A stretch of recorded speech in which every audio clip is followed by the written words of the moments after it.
গল্পের শুরুতে দেখা যাচ্ছে যে অভিজিৎ কম্পাসকে ডিকের গল্পটা শোনাচ্ছে যে ডিকে একদিন ওদের গ্রামে এসেছিল, অভিজিতের থেকে রিসার্চটা নিতে এসেছিল। আর অঞ্জনাও ওই গ্রামেই থাকতো। তো অভিজিৎ তো অঞ্জনাকে ভালোবাসতো কিন্তু কোনোদিনও সেটা বলতে পারেনি। কিন্তু ডিকে ওই গ্রামে এসে অঞ্জনাকে ওর ভালোবাসার জালে ফাঁসায়। তারপরে অঞ্জনা যখন প্রেগনেন্ট হয়ে যায় তখন ডিকে অঞ্জনাকে ফেলে রেখে দিয়ে পালিয়ে যায়, কিন্তু কেন পালিয়ে যায় সেটা জানা যায়নি। হয়তো কোনো সমস্যায় পড়ে গেছিল, বিপদে পড়েছিল, সেই কারণে পালিয়েছিল। ও যে শুধু আমার রিসার্চটা নিতে এসেছিল সেটা কিন্তু নয়, ও চেয়েছিল পুরো পৃথিবীটাকে নিজের পায়ের তলায় নিতে। ও একজন ঘৃণ্য মানুষ।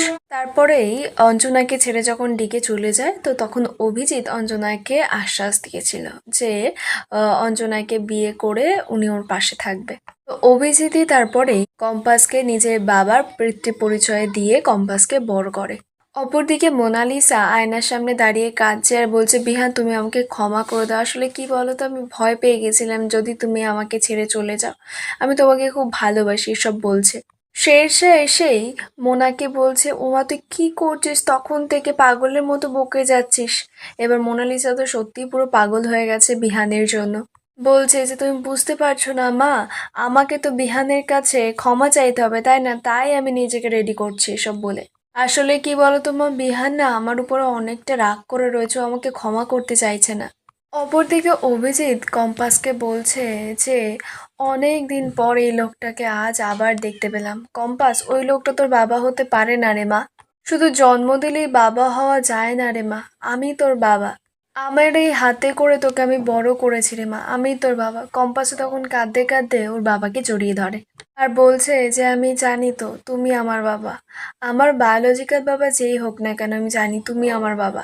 আর ওই লোকটা আমার শত্রু, ওর সঙ্গে আমার লড়াই আজকের পর থেকে আরো জোরালো হবে। ওই লোকটা আমার মাকে কষ্ট দিয়েছে তো ওর পুরো সাম্রাজ্যটাকে আমি জ্বালিয়ে পুড়ে একেবারে ছারখার করে দেব। ডিকে কেন ফর্মুলা নিতে চাইছে, ও কি চায়, ওর ওই ওষুধের ফার্মেসির ভিতরে কি কি চলছে সেই সবটা আমি খুঁজে বের করে ওকে এক্সপোজ করে দেব।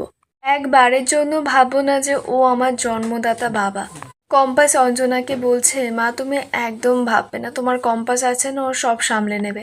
ডিকে তোমার কোনো ক্ষতি করতে পারবে না মা, আর তোমার আর বাবার কাছ থেকে আমাকে কেউ কোনোদিনও আলাদা করতে পারবে না। কম্পাস তারপরে মনে মনে তো প্রতিজ্ঞা করেই নিয়েছে যে আজ থেকে ডিকে তোমার ধ্বংসের পথ শুরু। অপরদিকে মোনা তো পাগলের মতো করছে, শেরশার কোনো কথাই শুনছে না। মোনা তো শেরশাকে ঠেলে ঘর থেকে বের করে দিয়ে দরজা দিয়ে দেয়। অপরদিকে অভিজ্ঞান বাবু তো দাঁড়িয়ে দাঁড়িয়ে সেগুলো দেখছিল। তো শেরশাহ অভিজ্ঞান বাবুকে দেখে বলছে, আমার মেয়েটার কি অবস্থা করেছেন দেখেছেন তো বাবা, এবার তো আমার মেয়েটাকে ডাক্তার দেখাতে হবে। একটা কথা মনে রাখবেন, আমার মেয়ের যদি কিছু হয় না আমি কিন্তু আপনাকে ছাড়বো না। অপরদিকে কম্পাস তো নিজের বাড়িতে চলে আসে, এবার একা একা ঘরে বসে কাঁদছে। তখন বিহান এসে কম্পাসকে দেখে মনে মনে ভাবছে যে হঠাৎ করে কম্পাসের কি হয়ে গেল, এরকম চুপ করে বসে আছে যে। বিহান তারপর নর্মালি গিয়ে কম্পাসকে বলছে যে এখানে বসে আছো কেন, যাও গিয়ে ফ্রেশ হয়ে না। কম্পাস বলছে হ্যাঁ যাচ্ছি বলে চোখে জলটা মুছে। বিহান বলছে যে তোমার মা বাবা ঠিক আছে তো, হঠাৎ তোমার মা বাবার কাছে গেলে যে, কিছু কি হয়েছে কম্পাস, নতুন কোনো সমস্যা, আমাকে একটু কি বলবে। কম্পাস বলছে যে না, আপনাকে কেনই বা আমি বলবো, আর বলবো কেন আপনাকে যে আমার মা বাবার কাছে নিয়ে যেতে, রোজ রোজ তো আপনি আর থাকবেন না, যা করার আমাকে তো একাই করতে হবে। আর আজকে হঠাৎ এসে আপনার মনে হচ্ছে যে আমার কি হয়েছে, কালকেই আবার হয়তো আপনার মনে হবে আমার থেকে খারাপ মানুষ আর হয় না। আপনার এই যখন তখন পরিবর্তন না আমি মানতে পারছি না বিহান স্যার, আপনি প্লিজ ঘরে গিয়ে শুয়ে আমাকে একা ছেড়ে দিন। আমার জীবনে অনেক সমস্যা জানেন তো, সেগুলোর মধ্যে আপনাকে ঢুকতে হবে না প্লিজ। আর আমাকে নিজেকে প্রমাণ করার দরকার ছিল, তো আমি প্রমাণ করে দিয়েছি নিজেকে। আপনার এই রোজ রোজ অপমান আমার আর ভালো লাগছিল না, এবার যান প্লিজ এখান থেকে। বিহান তারপরে কম্পাসের হাতটা ধরে, ধরে ক্ষমা চায় কম্পাসের কাছে যে অনেক বড় ভুল করেছে। কম্পাস তখন হাতটা ছাড়িয়ে দিয়ে বলছে, কি বলেন আর একবার কথাটা বলুন, আমি একটু ভিডিও করে রাখি। তখন বিহান বলছে, কেন তুমি আমাকে ভাইরাল করবে। কম্পাস বলছে, না মোনালিসা ম্যাডামকে পাঠাবো, উনি দেখে তো একবারেই আপনার গর্দানটা নিয়ে নেবে, এমনি আপনি যা করেছেন বিহান বলছে যে কম্পাস, আমি জানি মোনালিসা আমাকে অতিরিক্ত ভালোবাসে, কিন্তু তুমিও তো বুঝতে পারো ওর এইসব আমার এখন আর ভালো লাগে না। আর আমি তোমার ফিলিংসটাও বুঝতে পারি কম্পাস, কিন্তু মাঝে মধ্যে তুমি এমন কিছু করে বসো যেগুলোর জন্য আমি, কম্পাস বলছে, কি বিরক্ত হয়ে যান, কষ্ট দেয়। সত্যি যদি আমাকে নিজের কাছের মানুষ ভেবে থাকেন তাহলে দয়া করে এইভাবে দূরে সরিয়ে দেবেন না বিহান স্যার। সম্পর্কটা বড়ই অনিশ্চিত বিহান স্যার, কখন যে কি হয় কিচ্ছু বোঝা যায় না, এই বলেই কম্পাস চলে যায়। এরপর পরের দিন সকাল হতেই অখিলেশ, ঋতুজা, সেনাপতি আর মুক্তি মিলে চলে যায় ডিএনএ টেস্ট করাতে। তো অখিলেশকে তো রক্ত নেওয়ার জন্য নিয়ে যায় চেম্বারে। এদিকে ঋতুজা তো খুব টেনশন করছে, ও ওখান থেকে সরে যায়। এবার সেনাপতি ওর মাকে বলছে মুক্তিকে যে, মা এবার কি হবে, দেখতে পাচ্ছ তো সব কিছু সামনে সামনে হচ্ছে, তুমি যে বিহানের স্যাম্পেলটা নিয়েছিলে সেটা তুমি কি করে দেবে, আমরা তার মানে কি ধরা পড়ে যাব? তখন মুক্তি বলছে, তুই একদম টেনশন করিস না, ডাক্তার যা যা বলবে তুই তেমন করবে, বাকিটা আমি দেখে নেব। তো সেনাপতি বলছে, তুমি কি করবে?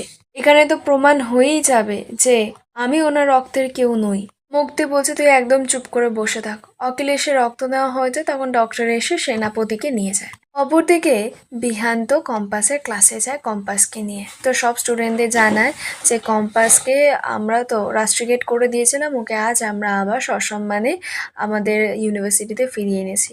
তারপরে এটা জানায় যে আমাদের একটা কম্পিটিশন আছে যেখানে এআই দিয়ে কিছু নিত্য নতুন জিনিস বানাতে হবে। সব স্টুডেন্টদের বলা হয় সেটা। কম্পাস তারপরে একটা প্ল্যান দেয়।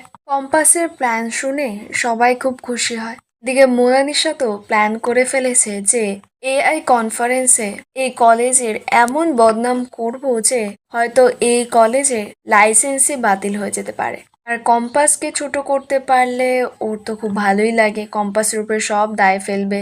মোনালিসা এসব প্ল্যান করে। আর এখানেই আজকে পর্বের আপডেট শেষ হয়। দেখা হবে আগামী পর্বের আপডেটের সঙ্গে।